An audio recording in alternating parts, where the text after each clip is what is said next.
હાલો મિત્રો, કેમ છો? તો મિત્રો સ્વાગત છે તમારું આજના એક નવા વિડીયોમાં। તો મિત્રો આપણે આજના વિડીયોમાં વાત કરવાની છે ઇન્સ્ટાગ્રામની કે મિત્રો તમે ઇન્સ્ટાગ્રામમાં 0 ફોલોઅર્સથી તમે સ્પોન્સરશિપ કઈ રીતે લઈ શકો છો। તો તેના માટે આપણે આ વિડીયોમાં વાત કરવાના છીએ। તો મિત્રો તમને વિડીયો ગમે તો વિડીયોને લાઈક કરી, ચેનલ પર નવા તો ચેનલને સબસ્ક્રાઇબ કરી નાખજો। તો ચાલો આપણે વિડીયોની શરૂઆત કરીએ।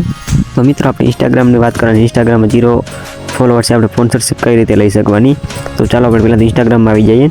તો મિત્રો આપણે ઇન્સ્ટાગ્રામમાં આવી ગયા છીએ। તમારે ઇન્સ્ટાગ્રામમાં તમે એક કેટેગરી પર વિડીયો બનાવતા હોય, માનો કે તમારે કોઈ યુટ્યુબની લગતી કેટેગરી છે, તમે યુટ્યુબની ટિપ્સ આપો તો મતલબ તમારે એક પ્રકારની એક કેટેગરી પકડી લેવાની।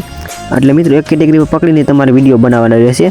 પછી મિત્રો તમારે શું કરવાનું, તમારી જોઈએ તો પ્રોફાઇલ તમારી ખુલી જશે। પછી મિત્રો તમને જો નીચે દેખાશે એડિટ પ્રોફાઇલ, ત્યાં આવી જવાનું। મિત્રો આપણે એડિટ પ્રોફાઇલમાં આવી ગયા છીએ।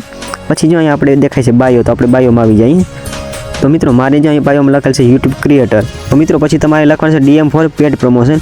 પછી તમારે એ લખીને પછી નીચે છે ને તમારું એક લખવાનું છે કોન્ટેક્ટ કરીને તમારી જે જીમેલ હોય ને, જે તમારી જીમેલ એક બીજી અલગથી બનાવી લેવાની, જે તમારી યુટ્યુબ સાથે છે તે નહીં રાખવાની, કેમ કે એનાથી તમારી યુટ્યુબ ચેનલ પર હેક થઈ શકે છે। તો મિત્રો તમારે શું કરવાનું, એક જીમેલ અલગ બનાવી લેવાની, પછી તમારી નાખી દેવાની। તો ચાલો આપણે પહેલાં તો બે એડ કરી દઈએ। તો મિત્રો જો અહીં આપણે લખી નાખી DM ફોર પેડ પ્રમોશન અને સોલંકી સંજય, કેમ કે મારી જે જીમેલ છે તે મેં જીમેલ નાખી દીધી છે। એટલે કેમ કે જો કોઈ કંપનીને તમારી સાથે કોલિબ્રેશન કરવું હોય, કોલિબ્રેશન મતલબ કે તમારી સાથે પ્રમોશન કરવું હોય કંપનીનું, તમને કોન્ટેક્ટ કરી શકે। પછી તો મિત્રો તો આપણે લખીને પછી સેવ કરી નાખવાનું। આવી રીતે સેવ કરશો એટલે તમારી મિત્રો પ્રોફાઇલમાં જોઈએ તમને આવી રીતે દેખાશે DM ફોર પેડ પ્રમોશન એ તમારી જીમેલ। તો મિત્રો ઇન્સ્ટાગ્રામમાં આવી રીતે કંઈક પ્રમોશન લેવામાં આવે છે। તો જો મિત્રો વિડીયો ગમ્યો હોય તો વિડીયોને લાઈક કરી નાખજો, ચેનલ પર ન હોય તો ચેનલને સબસ્ક્રાઈબ કરી નાખજો। તો ચાલો મળીએ એક નવા વિડીયોમાં, ત્યાં સુધી બાય બાય।